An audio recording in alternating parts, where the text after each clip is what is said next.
Hello everyone, this is Tim Sullivan of Japan Insight. Hope everyone's doing well and keeping your spirits up. Just a quick video today, the fourth installment of the Japan Insight video blog series. So today I'd like to talk about a Japanese concept that I think we can all draw inspiration from. The concept is called Kikubari, and it comes from two words. Ki meaning spirit, mind, or heart, and it has some other meanings, but you get the gist.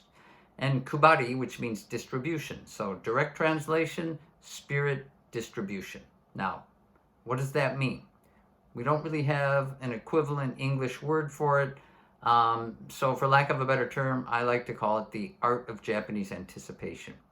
Now, this concept can be used in, the field of hospitality, customer service, daily life, but I think it's also especially useful during tough times like now that we're going through, and I'll get to that at the end. But to kind of bring the concept alive, I'd like to tell you a little story, okay? So in the early 1990s, I worked for an American company in the Chicago area, and we had a Japanese customer. We wanted to make a gesture to show them our commitment to that customer, and so we decided to visit their parent company in Japan. So I arranged for the trip. I talked the chairman of our company into going along with me. He was a big fan of Japan, wanted to actually tour the country a little bit.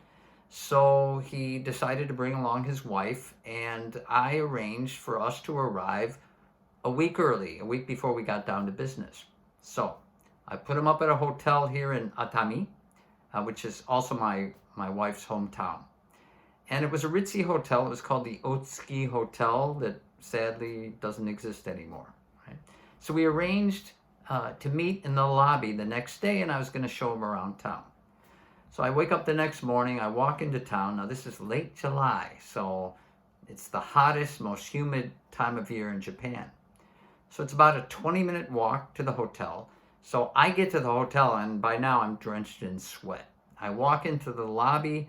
The chairman wasn't there yet, so I just took a seat in the sitting area. Meanwhile, an observant clerk behind the check-in desk saw me come in, noticed my discomfort, and she took it upon herself to bring me a cup of chilled barley tea, Japanese call it mugicha, and a cold oshibori towel to wipe my face off with. I was not expecting this, and I was so happy to get it, and I was especially touched by the gesture.